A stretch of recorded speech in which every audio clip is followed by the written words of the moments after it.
Hello everyone.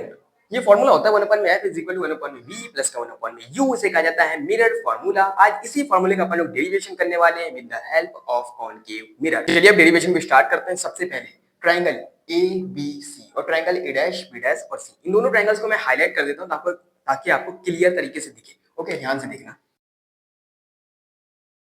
Triangle A B C और triangle A dash B dash और C are similar. ये दोनों के दोनों ट्रायंगल्स क्या है? सिमिलर। अब समझो सिमिलर ट्रायंगल्स क्या होते हैं। ऐसे ट्रायंगल्स जिनके कोरेस्पॉन्डिंग एंगल्स इक्वल हो, उन ट्रायंगल्स को कहा जाता है सिमिलर ट्रायंगल्स। ध्यान से देखना इन दोनों ट्रायंगल्स को। देखो बच्चा, ए डैश बी डैश और C, A dash B dash और सी, जो कि बन रहा है right angle triangle A B C. ये भी एक राइट एंगल ट्रायंगल बन रहा है, तो इसका एंगल ऑफ बी डैश और इसका एंगल ऑफ बी क्या होगा? 90 डिग्री का होगा। ओके, अब ध्यान से देखो, एंगल ऑफ सी जो कि यहाँ पर बन रहा है, एंगल ऑफ सी जो कि यहाँ पर बना है, दोनों को दोनों ट्रायंगल्स में सेम आ रहा है ना, तो ये भी क्या होगा? इक्वल होगा। तो उसके बाद एंगल ऑफ ए डैश और एंगल ऑफ ए, ये भी इक्वल होगा। अगर दो एंगल्स किसी भी ट्रायंगल के दो एंगल अगर इक्वल है तो तीसरा तो ऑटोमेटिकली ही इक्वल होने वाला है। ठीक है, तो कुल मिलाकर के इन दोनों ट्रायंगल्स के कोरेस्पॉन्डिंग एंगल्स इक्वल है, तो इन दोनों ट्रायंगल्स को कहा जाएगा, क्या कहेंगे? Similar triangle. ओके, तो यहां पर अपन इस बात को लिख देते हैं, ध्यान से देखना।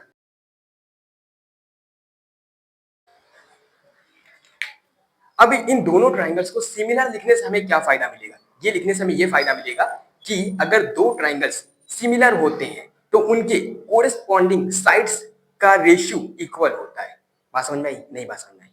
अगर कोई भी दो ट्रायंगल्स आपस में सिमिलर हैं तो उनके कोरेस्पॉन्डिंग साइड्स का रेशियो इक्वल होता है। चलिए इस चीज को मैं लिख के दिखाता हूं तो क्लियर तरीके से समझ में आएगा। सबसे पहले ट्रायंगल ए बी और सी में, भाई ये ए जो है ना, इसकी एक साइड होगी ना भाई, इसको बोलेंगे ए बी। तो side of A B upon में ए डैश बी डैश, ये A dash B dash C इस ट्रायंगल का साइड है, तो इसको लिख देते हैं ए डैश और बी डैश। इन दोनों को यहाँ पे लिखा, मतलब इनको डिवाइड करना, मतलब इनका कुछ रेशियो आएगा जो कि इक्वल होगा इसके दूसरे वाले के रेशियो के। समझ में आई बात? देखो ध्यान से। अब इसका बेस ले लेते हैं बी सी अपॉन में बी डैश सी। ये कहां से लिखा? तो भैया सिमिलर ट्रायंगल्स के रूल से लिखा। अगर कोई भी दो ट्रायंगल्स आपस में सिमिलर हैं, अगर कोई भी दो ट्रायंगल्स आपस में सिमिलर हैं तो उनके कोरस्पॉन्डिंग साइड्स का रेशियो इक्वल आता है। तो हमने ये बात यहाँ पर लिख दी और इस बात को अब नाम दे देंगे इक्वेशन नंबर 1। तो उम्मीद करते हैं कि ये वाला स्टेप बहुत अच्छे तरीके से आपको समझ में आया होगा। अब अपन आगे देखेंगे जिसमें कि इसी स्टेप को बिल्कुल बिल्कुल सेम चीज है, बस इसी चीज को आगे दूसरे ट्रायंगल्स में अपन देखने वाले हैं। ध्यान से देखना। अब अपन बात करने वाले एम एन और एफ।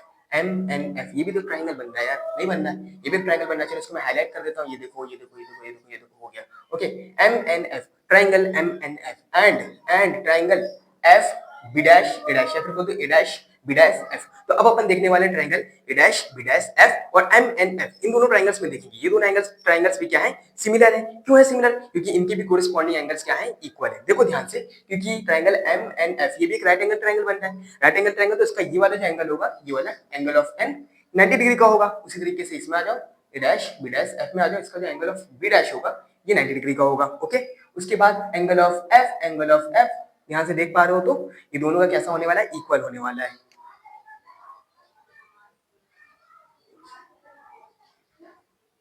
एंगल ऑफ एफ दोनों के दोनों ट्रायंगल्स में क्या होने वाला है? इक्वल होने वाला है। उसके बाद अगर किसी भी ट्रायंगल के एंगल, एक एंगल दूसरा एंगल इक्वल हो चुका है तो ये वाला एंगल अपने आप ही, एंगल ऑफ ए और इसका एंगल ऑफ एम अपने आप ही इक्वल हो जाएगा। समझ में आया? तो क्योंकि ट्रायंगल, अब सेम चीज अपन यहाँ पे लिख दे रहे हैं, triangle M N F, triangle. तो इससे क्या होगा? अगर ये दोनों के दोनों ट्रायंगल्स क्या है? सिमिलर है, तो इनकी भी कोरिस्पॉन्डिंग साइड्स का रेशियो क्या होगा? इक्वल होगा। तो बस अपन साइड्स को क्या कर देंगे? इक्वल कर देंगे। ध्यान से देखना। सबसे पहले लिखेंगे एम एन अपॉन में इसके वाले का ए डैश बी डैश बराबर किसके होने वाला है? इसका बेस जो कि है क्या? एफ एन, यही है ना? एन एफ बोल दो, एफ एन बोल दो, बात एक ही है। ठीक है, एफ एन। इसके वाले का बेस, इसका बेस क्या है? B dash F. इसको नाम दे दिया गया इक्वेशन नंबर 2। अब जरा ध्यान से देखिए कि हमारे जो पॉइंट ऑफ पी है, इसके जस्ट बगल में हमारा पॉइंट ऑफ एन, तो जो हमारा एफ एन लिखा हुआ है, यानी एफ से लेकर के एन तक, अगर हम जरा सा इसको और आगे बढ़ा दे तो हमें मिलेगा एफ से लेकर के पी तक। अब एफ से लेकर के हम पी तक क्यों बोल रहे हैं? इसलिए बोल रहे हैं बच्चा, क्योंकि ये जो पॉइंट एन है इसको हम नहीं जानते कि क्या होता है। इस पॉइंट को हम नहीं जानते तो हमने बनाया ना, देखो डाइजेस्ट करके बनाया हुआ है। इस पॉइंट को हम नहीं जानते, लेकिन पॉइंट पी से लेकर के पॉइंट एफ तक की दूरी को हम जानते हैं।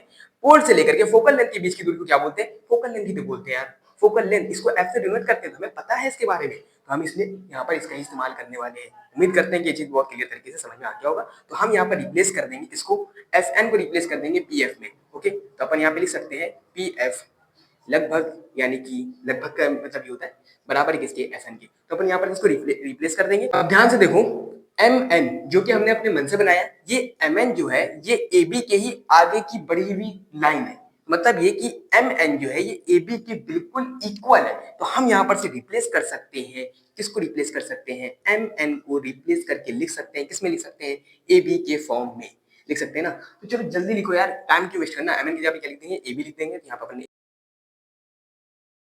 बी डैश बराबर एफ एन की जगह हमने क्या लिख दिया, पी एफ लिख दिया, पी एफ डाल upon A B dash F, इसको नाम दे दिया इक्वेशन नंबर 3। अब ध्यान से देखो, equation number 3, equation number 1 A B upon में dash B dash, A B upon में डैश बी डैश, दोनों का एलएचएस इक्वल है, लेफ्ट हैंड साइड इक्वल है, तो आरएचएस भी इक्वल हो जाएगा। इक्वल कर दो भाई, तो हमारे पास by equation first and third, by equation first and third अपन क्या करने वाले हैं, बीसी अपॉन में बी डैश सी इक्वल कर देंगे किसकी, किसकी, पी एफ अपॉन में पी एफ अपॉन में बी डैश और एफ के। ओके, समझ में आया, वेरी गुड। तो अब फाइनली हमारे पास निकल करके आया है B C upon B dash C is equal to P F upon B dash F. और इन सारी दूरियों को अब हम नापने वाले हैं पी से, यानी कि पोल से नापेंगे, क्योंकि हम ना पोल को ही जानते हैं। हम कैसे जानते हैं, देखो पोल से लेकर के ऑब्जेक्ट की दूरी को क्या बोलते हैं, यू बोलते हैं।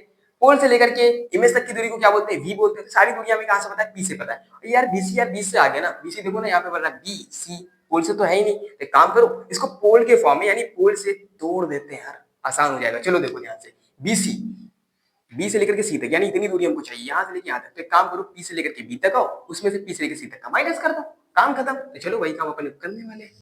पी से लेकर के बी तक आओ, पी बी माइनस कर दो पी से लेकर के सी तक, अपॉन में आओ, क्या लिखा है, बी डैश सी, बी डैश सी। बी डैश सी को कैसे लिख सकते हैं, देखो पी से लेकर के सी तक आओ, पी सी माइनस कर दो कितना, पी से लेकर के बी डैश तक का, बराबर का निशान लगाएंगे। पी से लेकर एफ तक, ये तो ऑलरेडी पी एफ है यार, इसको पी एफ ही रहना है। चलो आगे देखो, B dash F, B dash F यानी कि पी से लेकर के बी डैश तक जाओ, पी से लेकर के बी डैश तक जाओ, माइनस कर दो कितना, पी से लेकर के एफ तक का।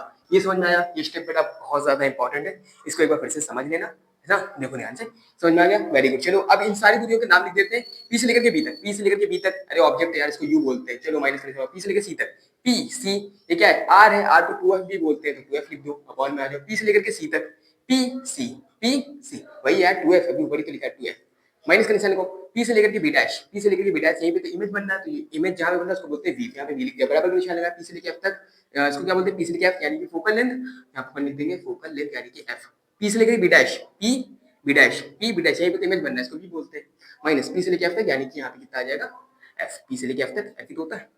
चलो ओके, समझ में आ गया। अब यहाँ पर क्या कराएंगे, इन सबकी क्रॉस मल्टीप्लाई करा देते हैं, ये करा देंगे इनकी क्रॉस मल्टीप्लाई। तो आता है क्रॉस मल्टीप्लाई, बहुत अच्छी बात है, ध्यान से देखना। अब थोड़ा सा स्पीड में अपन इसके मल्टीप्लाई कर रहे हैं, क्योंकि मल्टीप्लाई यार आना चाहिए, इतना तो आना चाहिए, बाकी हम करा देंगे। यहाँ पे दिखेगा आपको, बस ये आवाज नहीं आएगी भाई, देखो ध्यान से।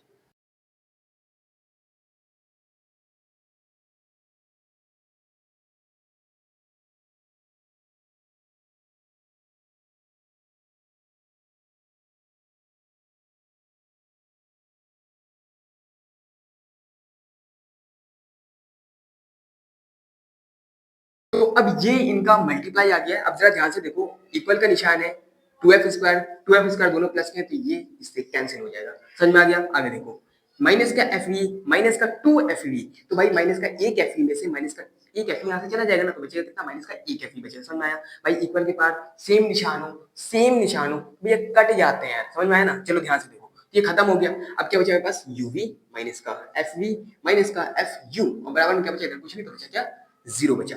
ओके, अब क्या करेंगे, पूरे के पूरे इक्वेशन को यू वी एफ से डिवाइड कर देंगे, तो यहाँ पे लिख देंगे equation, complete equation divide by you V F. तो चलो भाई डिवाइड कर देते हैं।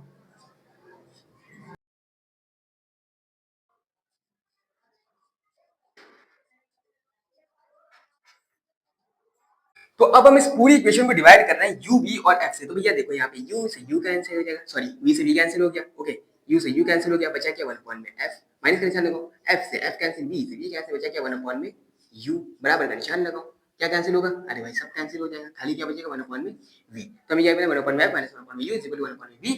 ये क्या था? यही तो हमें डेरिवेशन प्रूफ करना था। तो हिंस क्या हो गया? प्रूफ हो गया। उम्मीद करते हैं कि भाई आप लोगों को ये चीजें समझ में आई होंगी। थोड़ी देर के लिए मैं यहाँ पर से हट जाता हूँ ताकि आप लोग कायदे से स्क्रीनशॉट ले लो और अपना नोट कर लो।